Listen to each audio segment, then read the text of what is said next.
பேசுங்க ஆண்டவரே என்று சொல்லி ஆண்டவருடைய சமூகத்தில் நம்மளை தாழ்த்தி அர்ப்பணிப்போம். எங்களை நேசிக்கிறதான நல்ல தகப்பனே, அப்பா, இந்த வேளையிலும் ஆண்டவரே நீர் எங்களோடு கூட பேசும்படியாக எங்களை தாழ்த்தி அர்ப்பணிக்கிறோம் சுவாமி. சாமுவேலை போல நாங்கள் சொல்லுகிறோம், கர்த்தாவே சொல்லும் அடியேன் கேட்கிறேன் என்ற வார்த்தையின்படி ஆண்டவரே அப்பா நீங்கள் பேசுங்க ஆண்டவரே, நாங்கள் கேட்குறோம். அதற்கு கீழ்ப்படிந்து நடக்கிறதுக்கு எங்களை அர்ப்பணிக்கிறோம். உடைய வார்த்தை எங்களை விடுதலை செய்யட்டும் ஆண்டவரே, உடைய வார்த்தை எங்களை ஆசீர்வதிக்கட்டும். இயேசு கிறிஸ்துவின் மூலம் ஜெபிக்கிறேன் நல்ல பிதாவே, ஆமென், ஆமென். ஹல்லேலூயா. ஏசாயா தீர்க்க தரிசன புஸ்தகம் 29வது அதிகாரம் வசனம் 22 எடுத்து வாசிங்க. ஏசாயா 29 வசனம் 22.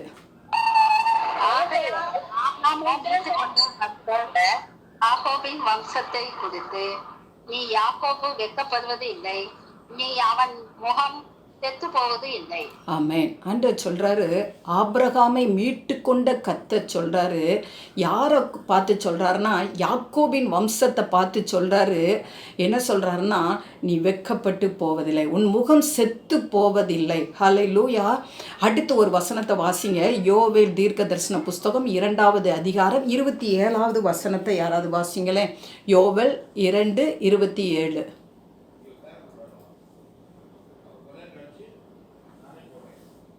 நான் இஸ்ரவேலின் நடுவில் இருக்கிறவர் என்றும், நானே உங்கள் தேவனாகிய கர்த்தர், வேறொருவர் இல்லை என்றும் அறிந்து கொள்வீர்கள்.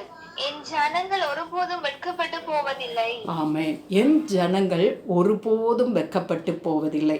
ஆண்டவர் சொல்றாரு, நீங்களும் நானும் அவருடைய பிள்ளைகளாக இருக்கிறோம் சொல்றாரு. ஹல்லேலூயா. இயேசு கிறிஸ்துவின் ரத்தத்தினால மீட்கப்பட்ட ஒவ்வொருவரும் கர்த்தருடைய பிள்ளைகளாய் நம்ம என்ன செய்கிறோம், இருக்கிறோம். ஆண்டவர் சொல்றாரு, நீ வெட்கப்பட்டு போவதில்லை. ஹல்லேலூயா. என் ஜனங்கள் ஒருபோதும் ஒருபோதும் ஒரு வேளை கூட நம்ம என்ன செய்ய போறது இல்லையா, வெட்கப்பட்டு போவதில்லை. நம்ம நிறைய நேரத்தில் நம்மளை சுற்றி நடக்கிற சூழ்நிலையை பார்க்கிறோம், நம்மளுக்கு எதிரான காரியங்களை நம்ம என்ன செய்கிறோம், பார்க்கிறோம். அந்த நேரத்தில் நம்ம இருதயம் என்ன செய்யுது, ஐயோ நான் இந்த காரியத்தில் வெட்கப்பட்டு போயிடுவேனோ, இந்த காரியத்தில் மனுஷங்களுக்கு முன்பாக நான் தலை குனிந்து நின்றுவேனோ, ஆண்டவர் என்னை கைவிட்டுருவாரோ, என் தேவன் என்னை விட்டு விடுவாரோ, ஆண்டவர் எனக்கு சுகமே தராமல் என்னை விட்டு போயிடுவாரோ அப்படின்னு சொல்லி நிறைய நேரத்தில் நம்ம என்ன செய்கிறோம், கலங்குகிறோம். நான் ஆராதிக்கிற தேவன் என்னை விட்டு விட்டு போயிடுவாரா, நான் அவரை நம்பி தானே வந்திருக்கிறேன், அவரை நம்பிதானே நான் தேவனை தொழுது கொள்ளுகிறேன், ஆனால் எனக்கு ஏன் இந்த வாழ்க்கை, எனக்கு ஏன் என்னை சுற்றிலும் இப்படி போராட்டங்கள், பயங்கள், கலக்கங்கள், வேதனைகள் என்னை சுற்றி சுற்றி வருகிறதே, நான் இந்த பாதையில் நான் வெட்கப்பட்டு போயிடுவேனோ அப்படின்னு சொல்லி கலங்குகிற ஒவ்வொருவரையும் பார்த்து ஆண்டவர் சொல்றாரு, நீங்கள் ஏன் பிள்ளையா இருக்கிறதுனால என் ஜனங்கள் ஒருபோதும் வெட்கப்பட்டு போவதில்லை. நம்முடைய வாழ்க்கையில் ஏற்படுகிற பல நேரத்தில் தோல்வியை நினைச்சு, பல நேரத்தில் ஏமாற்றங்களை நினைத்து, நம்முடைய வாழ்க்கையில் ஏற்படுகிற கஷ்டங்களை நினைத்து, இடைவிடாத ஒரு வேதனை நம்மளை சூழ்ந்து இருக்கிறதுனால அதை நம்ம பார்த்து கொண்டு, ஐயோ இன்னும் இந்த காரியத்தில் எனக்கு மீட்பு கிடைக்கல, நான் எவ்வளவு நாட்களாய் ஜெபிக்கிறேன், எவ்வளவு மாதங்களாய் ஜெபிக்கிறேன், எவ்வளவு வருடங்களாய் நான் ஜெபித்து கொண்டு இருக்கிறேன், இந்த காரியத்தில் எனக்கு இன்னும் விடுதலை கிடைக்கல, அப்போ நான் ஒருவேளை வெட்கப்பட்டு போய்வேணும் அப்படின்னு சொல்லி நம்ம நினைக்கிற காரியத்தில் ஆண்டவர் சொல்றாரு, நீ என்னுடைய பிள்ளைப்பா, நீ ஒரு நாள் வெட்கப்பட்டு போக மாட்டேன். ஹல்லேலூயா. கர்த்தருடைய பிள்ளைங்க ஒரு நாள் வெட்கப்பட்டு போவதில்லை. சூழ்நிலை உங்களுக்கு எதிராக இருக்கலாம், சூழ்நிலை உங்களை பயமுறுத்தலாம், ஆனால் உங்களோடு கூட இருக்கிற தேவன் சர்வ வல்லமையுள்ள தேவன். அவர் என்ன செய்ய மாட்டார், நம்மளை வெட்கப்படுத்த ஒரு நாளும் விடவே மாட்டார். ஹல்லேலூயா. அப்போ ஆண்டவர் வெட்கப்படுத்த விட மாட்டார்னா அவர் எப்படிப்பட்ட தேவனாய் நம்மளோடு கூட இருக்கிறாருங்கிறத அந்த யோவேல் 2:27 நம்ம வாசித்தோம் பார்த்தீங்களா. அதில் பார்த்தீங்கன்னா அதில் எப்படி இருக்கிறார்னா, நானே உங்கள் நான் இஸ்ரவேலின் நடுவில் இருக்கிறவர் என்றும். ஆமென். ஆண்டவர் சொல்றாரு, நான் இஸ்ரவேலின் நடுவில். ஆண்டவர் சொல்றாரு, உங்க ஒவ்வொருவருடைய பேரையும் நீங்க போட்டுக்கொள்ளுங்க. இந்த இடத்துல என் நடுவில் தேவன் இருக்கிறார். ஹல்லேலூயா.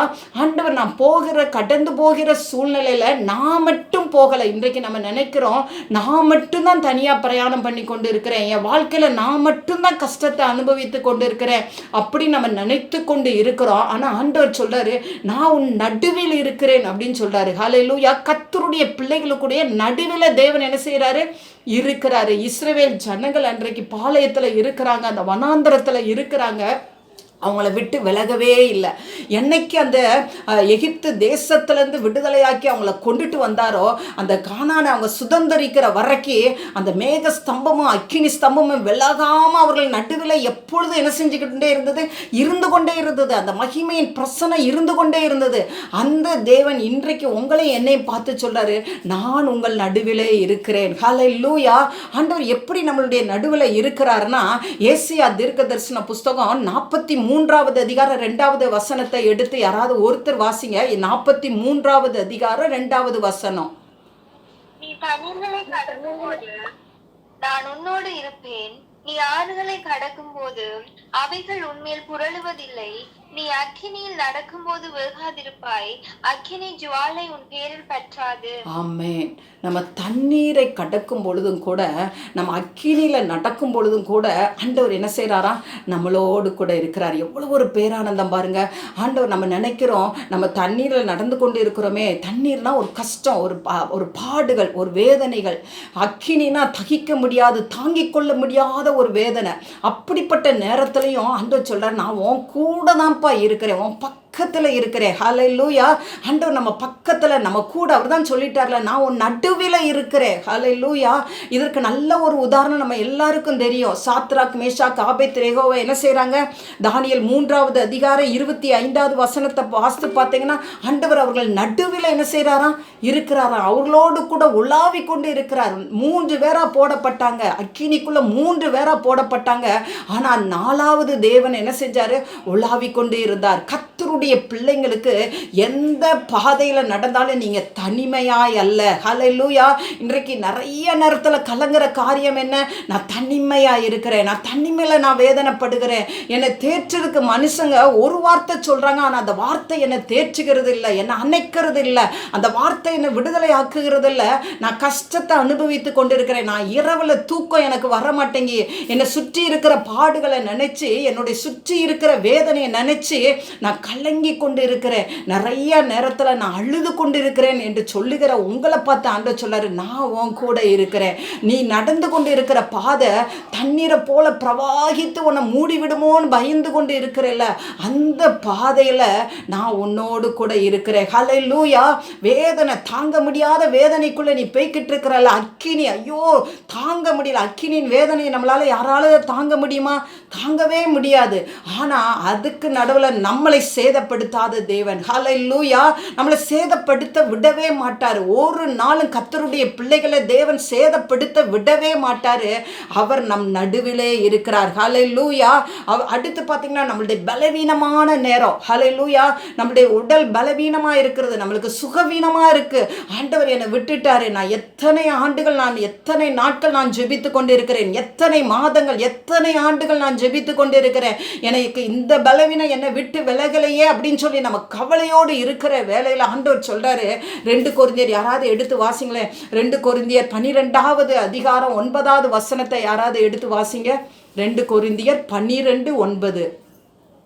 அதற்கு அவர், என் கிருபை உனக்கு போதும், பலவீனத்திலே என் பலம் பூரணமாய் விளங்கும் என்றார். ஆமென். ஆண்டவர் சொல்றாரு, எப்பா என்னுடைய கிருபை உனக்கு போதும்பா, உன்னுடைய பலவீனத்துல என் பலன் என்ன செய்யும், உனக்கு பூரணமாய் விளங்கும். ஹல்லேலூயா. கர்த்தருடைய பலன் எப்படிப்பட்ட பலன், அது மிக பெரிய பலன். ஹல்லேலூயா. நீங்கள் ஒருவேளை பலவீனத்தோடு இருக்கலாம், உங்கள் சரீரத்தில் தீராத ஒரு வியாதினால நீங்கள் கஷ்டப்பட்டு இருக்கலாம், நீங்கள் வேதனை அடைந்து கொண்டிருக்கலாம், உங்கள் வியாதி டாக்டர் சொல்லியிருப்பாங்க இனி அவ்வளவுதான் அப்படின்னு சொல்லியிருப்பாங்க. ஆனால் ஆண்டவர் சொல்றார், உன் பலவீனத்தில், உன்னுடைய பலவீனத்தில் என் பலன் இருக்கு.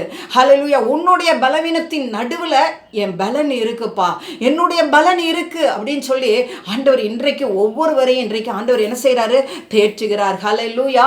பலவீனமான இடத்துல தேவனுடைய பலன் என்ன செய்து நடுவில் நமக்குள்ள குடிகொண்டு இருக்கு. சோர்ந்து போகாதீங்க. கர்த்தருடைய வார்த்தையை அறிக்கையிடுங்க, கர்த்தருடைய வார்த்தையை கையில் ஏந்தி கொள்ளுங்க. அந்த வார்த்தை ஜீவனுள்ள வார்த்தை. ஹல்லேலூயா. அந்த வார்த்தை நம்மளை தப்புவிக்கிற வார்த்தை. அந்த வார்த்தை நம்மளை என்ன செய்யும், தூக்கி விடும். நம்ம சோர்ந்து போகாதபடிக்கு நம்மளை என்ன செய்யும், காத்துக்கொள்ளும். ஆண்டவருடைய சமூகத்தில் நம்மளை என்ன செய்வோம், அர்ப்பணிப்போம். ஆண்டவர் நம்மளுடைய நடுவிலே இருக்கிறார். ஹல்லேலூயா.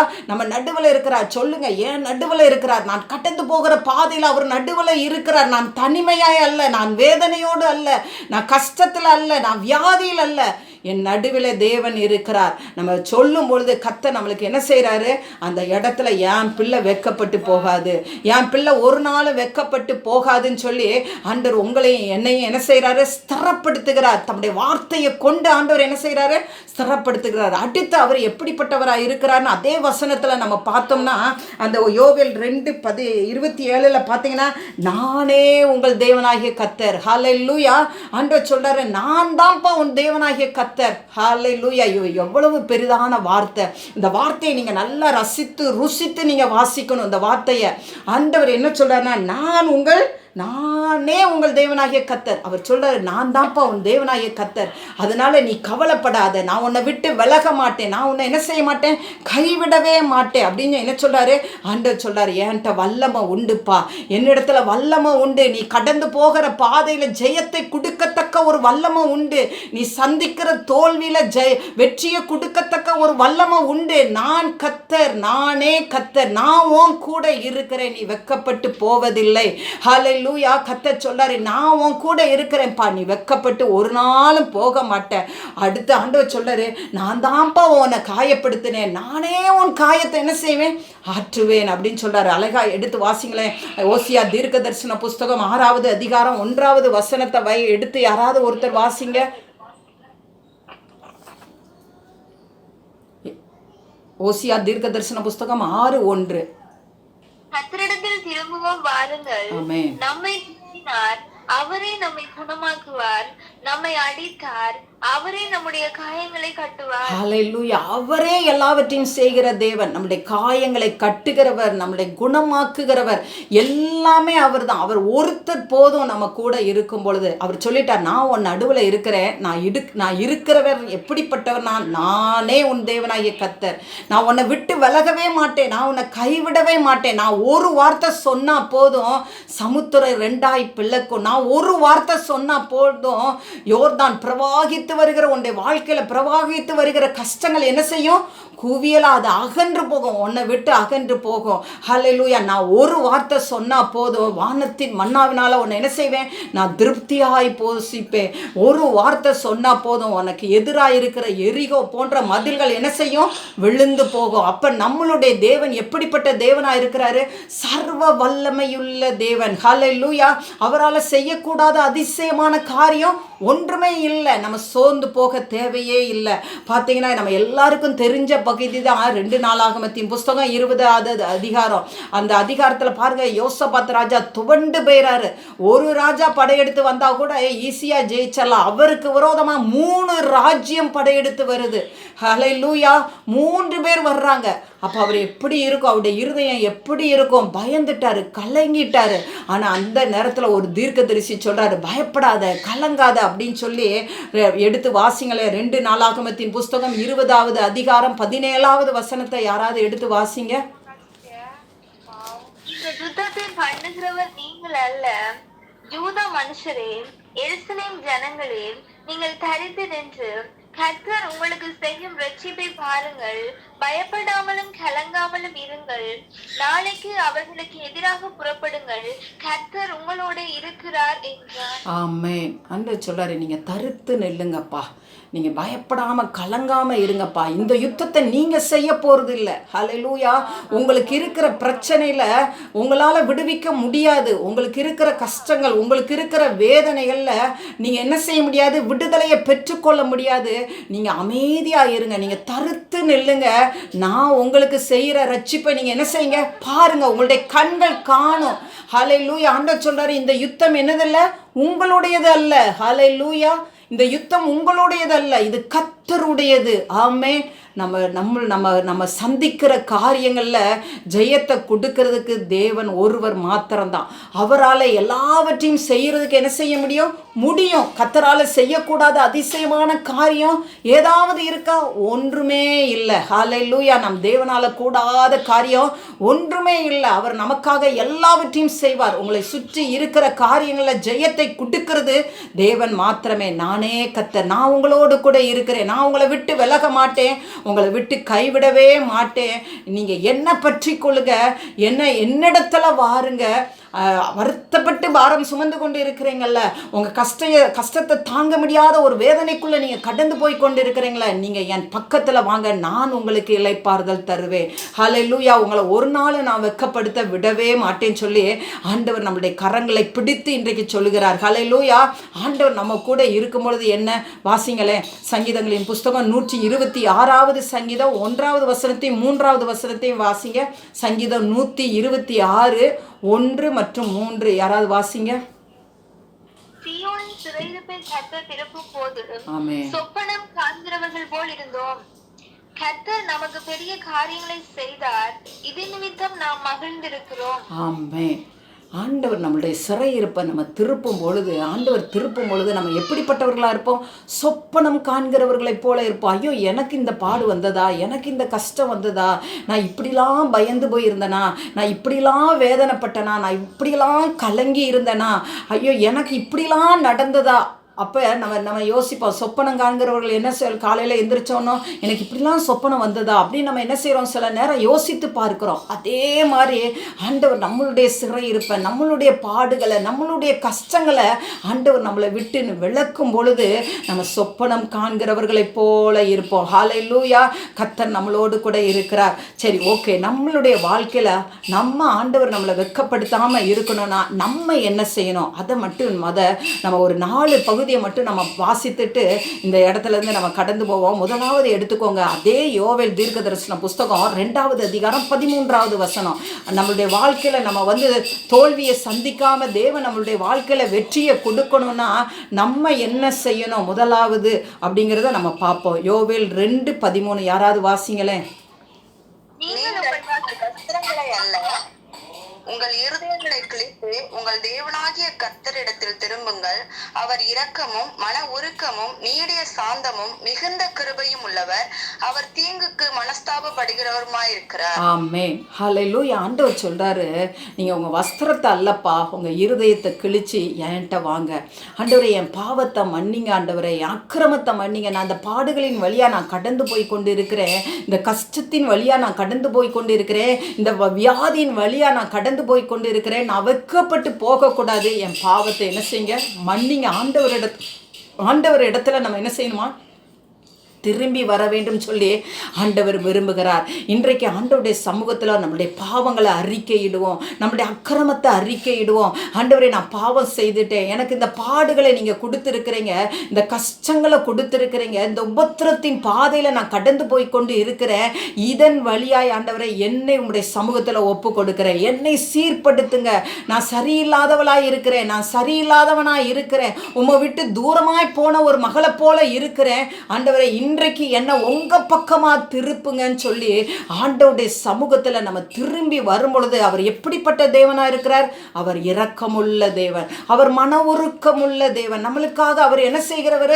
மன்னிக்கிறதுக்கு தயை பெருத்த தேவனா இருக்கிறார். ஹல்லேலூயா.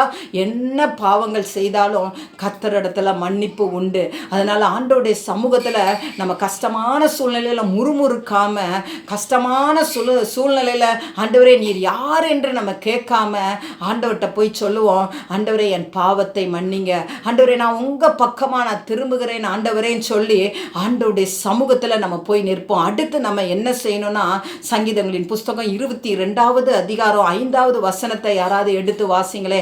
சங்கீதங்களின் புஸ்தகம் 22:5. உம்மை நோக்கி கூப்பிட்டு தப்பினார்கள், உம்மை நம்பி வெட்கப்பட்டு போகாதிருந்தார்கள். ஆமென். நம்ம என்ன செய்யணும்னா, இந்த பாதையின் வழியா நம்ம கடந்து போய் கொண்டிருக்கிற ஒவ்வொருவரும் அவரை நோக்கி கூப்பிடணும். ஹல்லேலூயா. நம்முடைய தேவாதி தேவனை நோக்கி கூப்பிடணும். நம்ம நம்மளுக்கு பாடுகள் கஷ்டங்கள் இருக்கும் பொழுது போய் போய் பக்கத்து வீட்டுக்காரங்கிட்ட போய் சொல்லக்கூடாது, இல்லைன்னா நம்முடைய உடன் பிறந்தவங்கள்ட்ட சொல்லக்கூடாது. ஆண்டவரை நோக்கி நம்ம என்ன செய்யணும்? கூப்பிடணும். அவருக்கு நம்ம கூப்பிடும் பொழுது நம்ம சமீபமாக இருக்கிறார். நம்முடைய அழுகையை பார்க்கிற தேவன், நம்முடைய கஷ்டத்தை பார்த்து கொண்டு இருக்கிற தேவன், நம்ம வெட்கப்படுத்தாதபடிக்கு ஆண்டவர் நம்மளை காக்கிற தேவன். அதனால நம்ம யாரை நோக்கி கூப்பிடணும்? இயேசு கிறிஸ்துவை நோக்கி நம்ம கூப்பிடணும். ஒவ்வொரு வேலையும் நம்ம என்ன செய்யணும்? கூப்பிடணும். ஆண்டவரே, எனக்கு இந்த காரியம் எதிராக இருக்கிறது, ஆண்டவரே இந்த பிரச்சனை எனக்கு மலை போல இருக்குது, ஆண்டவரே இந்த காரியம் என்னை பயன்படுத்துகிறது, இந்த மனிதன் என்னை பயப்படுத்தி கொண்டே இருக்கிறான், இந்த சூழ்நிலை எனக்கு தோல்வியை கொடுத்து கொண்டு இருக்கு, நான் வெட்கத்தை அனுபவிக்கிறவளை போல இருக்கிறேன், நான் நான் நிந்தையும் அவமானத்தையும் அனுமதிக்கிறவளை போல நான் இருக்கிறேன். ஆண்டவரே, நான் உங்களை நோக்கி பார்க்கிறேன். ஓயாமல் அவருடைய பாதத்தை நம்ம என்ன செய்து கொண்டே இருக்கணும்? தட்டி கொண்டே இருக்கணும். ஹல்லேலூயா. ஆண்டவருடைய பாதத்தில் போய் விழுந்து அவருடைய சமூகத்தை நம்ம தட்டி கொண்டே இருக்கும் பொழுது ஆண்டவர் நம்மளை என்ன செய்கிறாரு? நம்மளை வெட்கப்படுத்தாதபடி நம்மளை காக்கிறார். அடுத்து பார்த்தீங்கன்னா சங்கீதங்களின் புஸ்தகம் 25வது அதிகாரம் 3வது வசனத்தை யாராவது எடுத்து வாசிங்களே. சங்கீதங்களின் புஸ்தகம் 25:3. உம்மை நோக்கி காத்திருக்கிற ஒருவரும் வெட்கப்பட்டு போகாதபடி செய்யும், முகாந்தரம் இல்லாமல் துரோகம் பண்ணுகிறவர்களே வெட்கப்பட்டு போவார்களாக. ஆமென். அவரை நோக்கி நம்ம என்ன செய்யணும்? காத்திருக்கணும். ஹல்லேலூயா. தேவன் அதை விரும்புகிற தேவனா இருக்கிறார். நீ ஏன்ட்ட வா, என் சமூகத்துல காத்துரு. நம்ம இந்த நாட்கள்ல அவசரமாய் இன்னைக்கு ஆண்டவர் எனக்கு இன்றைக்கே செய்யணும், இப்பயே செய்யணும். அதனால தான் நிறைய நேரம் சோர்வு வருகிறது. அதனால தான் நிறைய நேரம் மன உளைச்சல் வருகிறது. அதனால தான் நிறைய நேரம் மன அழுத்தம் வருகிறது. ஆனால் நமக்கு ஆண்டவர் அழகாக ஆயத்தப்படுத்திக்கிட்டே இருக்கிறார். லேட்டாக கவலையே படாதீங்க. சிறந்ததை கொடுக்கும்படியாய், அழகானதை கொடுக்கும்படியாய், யாருக்கும் இல்லாததை உங்களுக்கு கொடுக்கும்படியாய் தேவன் என்ன செய்கிறாரு? சில நேரம் சில காரியங்களை தாமதித்து கொண்டே இருக்கிறாரு. அப்போ நம்ம ஆண்டவருடைய சமூகத்தில் காத்து இருக்கணும். ஆண்டவரை நீங்கள் செய்வீங்க. ஆண்டவரை, இந்த பாதையில் நான் போய்கொண்டு இருக்கிறேன், நீங்கள் எனக்கு செய்வீங்க. பரவாயில்ல, அக்கினிக்குள்ளே நான் நடந்து கொண்டு இருக்கிறேங்க, நீங்கள் என் கூட இருக்கிறீங்க. நான் தண்ணீருக்குள்ளே நான் நடந்துக்கிட்டு இருக்கிறேங்க, நீங்கள் என் கூட இருக்கிறீங்க ஆண்டவரேன்னு சொல்லி நம்ம ஆண்டவருடைய சமூகத்தில் நம்ம காத்திருக்கும் பொழுது ஆண்டவர் காத்திருக்கிற ஒருவர் கூட வெட்கப்பட்டு போகிறதுக்கு விடவே மாட்டார். ஹல்லேலூயா. நம்ம முறுமுறுக்கக்கூடாது, நம்ம அவிசுவாசப்படக்கூடாது. ஆண்டவர் யார் என்று நம்ம ஆண்டவருடைய சமூகத்தில் போய் நம்ம என்ன செய்யக்கூடாது?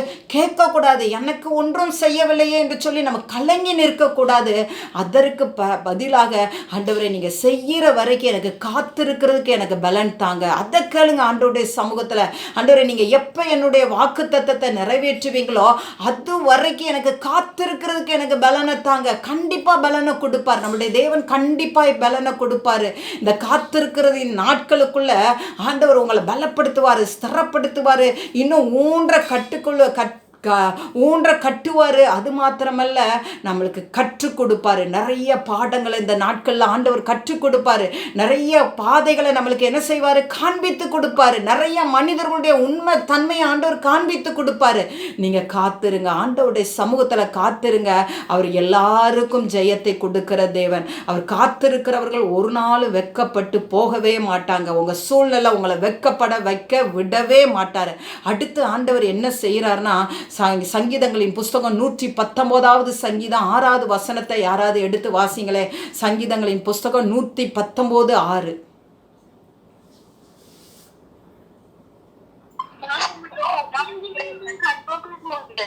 வெட்கப்பட்டு போவதில்லை. இன்னும் ஒருக்க வாசிப்பா. நான் உம்முடைய கற்பனைகளை எல்லாம் கண்ணோக்கும் பொழுது வெட்கப்பட்டு போவதில்லை. ஆமென். நம்ம ஆண்டவருடைய கற்பனைகளை நம்ம கண்ணோக்கும் பொழுது நம்ம வெட்கப்பட்டு போவதில்லை. இன்றைக்கு நம்ம ஆராதித்தோம் இல்லையா? ஆராதனைக்கு முன்பாக நம்மளை அர்ப்பணித்தோம். நம்ம என்னுடைய கற்பனைகளை கவனித்தாயானால் நலமாயிருக்கும், அப்பொழுது உன் சமாதானம் எப்படி இருக்கும்? நதியை போல இருக்கும் என்று சொல்லி நம்ம என்ன செஞ்சோம்? இன்னைக்கு நம்மளை அர்ப்பணித்து ஜெபித்தோம்ல. ஆண்டவர் சொல்றார், என் கற்பனையை, என்னுடைய வார்த்தையை நீயே பார்த்தனா போதும்பா, நீ வெட்கப்பட்டு போக மாட்ட. இன்னொரு தடவை அந்த வசனத்தை நல்லா வாசிங்க. இன்னும் ஒரு தடவை வாசிங்க அந்த வசனத்தை. நான் எல்லாம் கண்ணோக்கும் போது வெட்கப்பட்டு போவதில்லை. ஆமென். ஆண்டவரை நம்ம பார்க்கும் பொழுது, அவருடைய வார்த்தையை நம்ம கண்ணோக்கும் பொழுது, அவருடைய கற்பனையின் பேரில் நம்ம நிற்கும் பொழுது நம்ம வெட்கப்பட்டு போகவே மாட்டோம். ஆண்டவருடைய வசனம் அப்பேற்பட்ட வல்லமையுடையது. ஹல்லேலூயா. அந்த வசனம் ஒரு நாளும் வெறுமனே திரும்ப வராது. வெறுமனே அது என்ன செய்யாது? நம்ம மத்தியில் கடந்து வராது. அது எப்படின்னா அது செய்து முடிக்கும். ஆண்டவர் நம்மளுக்கு தம்முடைய வார்த்தையை அனுப்பிட்டார்னா அது செய்து முடிக்கும். அந்த வார்த்தை நிறைவேறுகிற வரைக்கும் நம்ம காத்திருப்போம். அந்த வார்த்தை நம்மளை ஒரு நாளும் வெட்கப்படுத்தாது. ஹல்லேலூயா. அதே சங்கீதங்களின் புஸ்தகம் 119வது அதிகாரம் 80வது வசனத்துல சொல்லப்பட்டிருக்கு, நம்ம வார்த்தையில உண்மையும் உத்தமமா இருக்கும் பொழுது நம்ம வெட்கப்பட்டு போக மாட்டோம். வாசிங்களேன் சங்கீதங்களின் புஸ்தகம் 119வது அதிகாரம் 80வது வசனத்தை.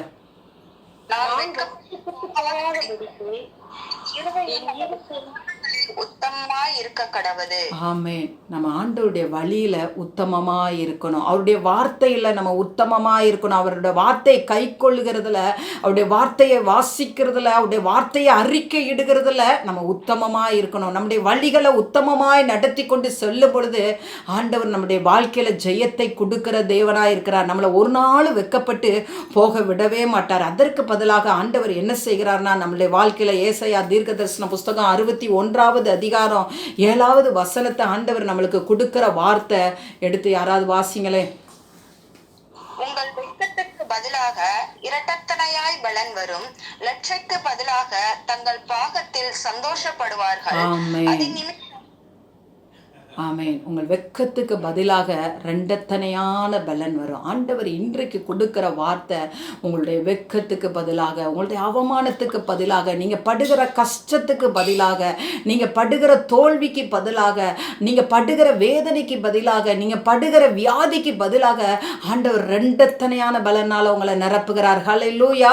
இன்றைக்கு நீங்கள் கடந்து போகிற பாதை நிரந்தரம் கிடையாது. இன்றைக்கு நீங்கள் தான் உள்ளக்குள்ளே இருக்கிறீங்களா, ஒரு அக்கினிக்குள்ள, ஒரு வெள்ளத்துக்குள்ள, ஒரு ஆறுக்குள்ள சிக்கி இருக்கிறீங்களா, அது நிரந்தரமே கிடையாது. ஆண்டவர் சொல்றாரு, ரெண்டத்தனையான பலனை கொடுப்பேன். நீ எதை இழந்து இருக்கிறாயோ, எந்த பாதையில நீ கஷ்டத்தை அனுபவித்து கண்டு இருக்கிறாயோ, ரெட்டிப்பான மகிழ்ச்சியை தருவேன், ரெட்டிப்பான சந்தோஷத்தை தருவேன், ரெட்டிப்பான ஆசீர்வாதத்தை உனக்கு தருவேன், ரெட்டிப்பான நன்மையினால் நான் நிரப்புவேன். நீ என் கூட இரு. ஹல்லேலூயா. நான் உன் நடுவில் இருப்பேன், நீ என் கூட இரு. ஆண்டவர் சொல்றார், நான் உன் கூடயே இருப்பேன், நான் உன் நடுவில் இருக்கிற கர்த்தர். ஹல்லேலூயா. நானே கர்த்தர். ஹல்லேலூயா. அவர் சொல்றார், அவர் தன்னுடைய கரத்தை அவருடைய மார்பில் வைத்து சொல்றாரு, நானே கர்த்தர்ப்பா, நான் உன் கூட இருக்கிறேன்ப்பான்னு சொல்லி ஆண்டவர் நம்மளை இன்றைக்கு பலப்படுத்துகிறார். நம்மளை வெட்கப்படுத்த ஒரு நாள் விடமாட்டார். நம்ம கண்களை மூடுவோம், தேவனை நோக்கி பார்ப்போம். நம்ம கடந்து போய்கொண்டு இருக்கிற சூழ்நிலை, நம்ம கடந்து போய்கொண்டு இருக்கிற பாதைகள் உங்களுக்கு ஒருவேளை கஷ்டத்தையும் பாரத்தையும் அவமானத்தையும் நிந்தையும் மேலும் மேலும் கொடுத்து கொண்டே இருந்தனா ஆண்டவர்கிட்ட சொல்லுங்க, ஆண்டவரே இன்றைக்கு என்னை அர்ப்பணிக்கிறேன். ஆண்டவரே இன்றைக்கு, ஆண்டவரே அப்பா இந்த பாதையில் ஆண்டவரே நான் என்னை மாற்றுகிறேன். ஆண்டவரே என்னுடைய பாவத்தை அறிக்கை இடுகிறேன். சொல்லுங்க ஆண்டவருடைய சமூகத்தில், ஆண்டவரே நான் உமக்கு விரோதமாய் செய்த பாவம், ஆண்டவரே நான் உமக்கு விரோதமாய் செய்த பாவம், ஆண்டவரே உமக்கு ஸ்தோத்திரம், உங்களிடத்துல திரும்புகிறேன். ஆண்டவரே என் வஸ்திரத்தை கிழிக்கலை, என் இருதயத்தை கிழித்து உங்கள் சமூகத்தில் திரும்புகிறேன் ஆண்டவரேன்னு சொல்லி ஆண்டவருடைய சமூகத்தில் ஒப்பு கொடுங்க. ஒருவேளை பாவம் தடையாக இருக்குமானால் நம்ம இன்னும் ஆசீர்வாதத்தை சுதந்திரிக்கிறதுல கால தாமதங்கள் ஏற்படும். ஆண்டவருடைய சமூகத்தில், ஆண்டவரே என் பாவம் தடையாக இருக்கிறது, ஆண்டவரே என்னை கழுவுங்க, ஆண்டவரே என்னை பரிசுத்தப்படுத்துங்க, நான் ஆசீர்வாதத்தின் எல்லையை சுதந்திரிக்க முடியாதபடிக்கு அது தடையாய் இருக்கிறது, அதை இன்றைக்கு எடுத்து போடும்படியாய் ஆண்டவரே என்னை முற்றிலுமாய் கழுவுங்க, என்னை ஈசோப்பினால் சுத்திகரிங்கன்னு சொல்லி ஆண்டவருடைய சமூகத்தில் நம்மளை அர்ப்பணிப்போம். ஆண்டவரை நோக்கி கூப்பிடுங்க. ஆண்டவரை நோக்கி கூப்பிடும் பொழுது நம்ம வெட்கப்பட்டு போவதில்லை. மனுஷங்களுடைய கதவை தட்டுகிறதை பார்க்கலாம், ஆண்டவருடைய சமூகத்தில் ஆண்டவருடைய பிரசன்னத்தின் கதவை நம்ம தட்டும் பொழுது ஆண்டவர் நம்ம பக்கத்தில் இருக்கிறார், நம்ம நடுவில் இருக்கிறார். அவர் சந்தோஷப்படுவார். என் பிள்ளை என்கிட்ட வந்திருக்கு, இந்த பாதையில் இந்த கஷ்டத்தில் என்னிடத்துல வந்திருக்குன்னு சொல்லி ஆண்டவர் சந்தோஷப்பட்டு ஆண்டவர் நம்மளுக்கு ஜெயத்தை கொடுக்கிற தேவன். ஹல்லேலூயா. ஆண்டவருடைய சமூகத்தில் காத்திருங்க.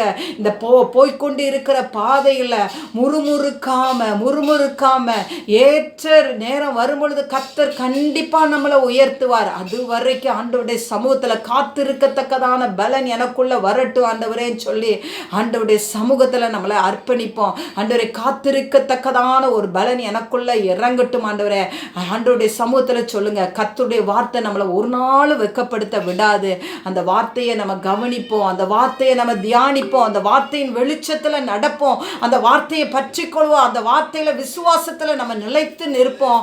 ஆண்டவர் கர்த்தர் நமக்கு ஜெயத்தை கொடுக்கிற தேவனாய் இருக்கிறார். ஹல்லேலூயா. எங்களை நேசிக்கிறதான நல்ல தகப்பனே, அப்பா இந்த ஜெப வேளையில யாரெல்லாம் ஆண்டவரே அப்பா இந்த பிரச்சனை என்னை வெட்கத்துக்கு உட்படுத்தி விடுமோ, இந்த நான் கடந்து போகிற பாதை எனக்கு அவமானத்தை கொண்டு வந்து விடுமோ, மனிதர்கள் என்னை மேற்கொண்டு விடுவார்களோ, சத்துரு என்னை மேற்கொண்டு விடுமோ, இல்லைனா வியாதி என்னை அழித்து விடுமோ என்று சொல்லி பயந்து கொண்டு இருக்கிற உம்முடைய பிள்ளைகளை பார்த்து நீங்க சொல்றீங்க, என் ஜனங்கள் இனி ஒருபோதும் வெட்கப்பட்டு போவதில்லை. ஆமென். ஆண்டவரே, உம்முடைய பிள்ளைகள் வெட்கப்பட்டு போவதில்லை. இன்றைக்கு தங்களை அர்ப்பணித்து இருக்கிற பிள்ளைங்க தேவ சமூகத்தில் காத்திருக்க பலன் கொடுங்க. கர்த்தருடைய வார்த்தையை பற்றி கொள்கிற இருதயத்தை தாங்க. உண்மையில விசுவாசத்தை தாங்க. உண்மையது நம்பிக்கையை தாங்க. ஆண்டவரே, உம்முடைய பிள்ளைகளை கர்த்தர் ஆசீர்வதிக்கிறபடினால் நன்றி. நன்மையினால் திருப்தியாக்குகிறீங்க. ஆண்டவரே, ரெட்டிப்பான பலனை கொடுக்கிறீங்க. ரெட்டிப்பான ஆசீர்வாதத்தை கொடுக்கிறீங்க. உம்முடைய பிள்ளைகள் இந்த ஆண்டிலே அதை சுதந்திரித்துக் கொள்ளட்டும். இயேசு கிறிஸ்துவின் மூலம் ஜெபிக்கிறேன் நல்ல பிதாவே. ஆமேன், ஆமேன்.